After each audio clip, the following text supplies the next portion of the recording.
Have you ever noticed how unfinished things, they don't just sit on your to-do list, they sit inside you? There's a subtle tension that comes from things that are left open. Not loud, not dramatic, just this quiet pressure in the background of your life. Hi, I'm Lohan, and welcome back to Uncover Your Authenticity. Today, I want to talk about something simple but incredibly powerful: the cycle of action, and why being able to begin, continue, and complete things is essential for inner clarity, peace, and self-trust. Incompletions, they don't just live in your calendar, they live in your nervous system. They quietly pull on your attention. They create mental noise. They drain energy without you realizing why. And they weaken something much deeper: your trust in yourself. Because every time something stays open, a part of you is still holding on to it. You don't have to consciously be thinking about it. Your nervous system remembers. My teacher used to have us do something very specific at the end of each year. She asked us to make a list of our incompletions, not as a judgment, not as a self-criticism, just as a clear inventory. And then we were asked to do one of two things: either complete them or consciously choose not to. The second part's important because completion doesn't always mean doing the thing.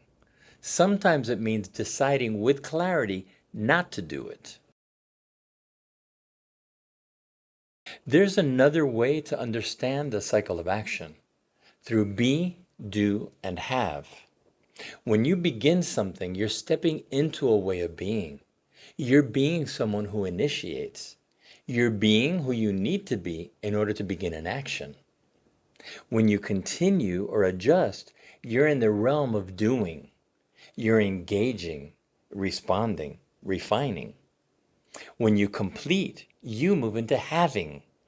Something now exists that didn't before: a finished product, a clear decision, a closed loop.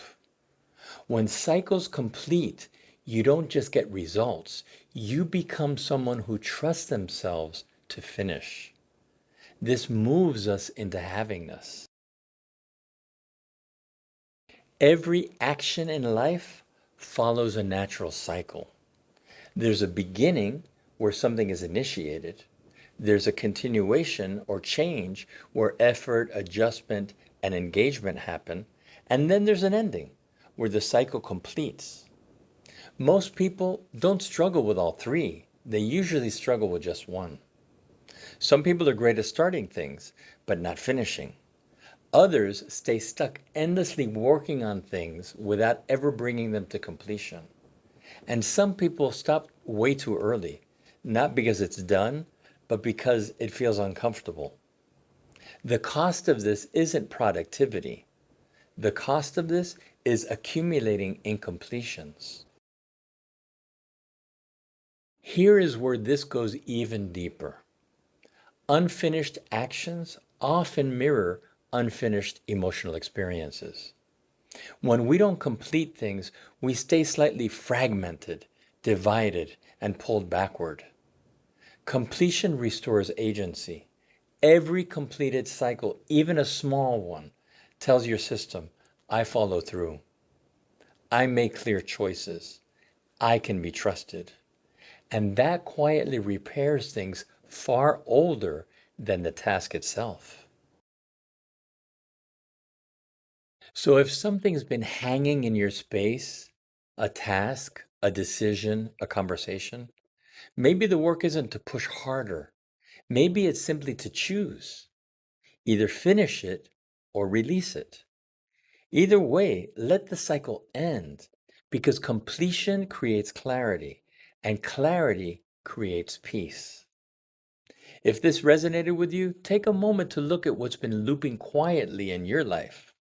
Not everything needs to be done, but everything deserves a conscious choice. Thank you for being here to uncover your authenticity one moment at a time. See you next time.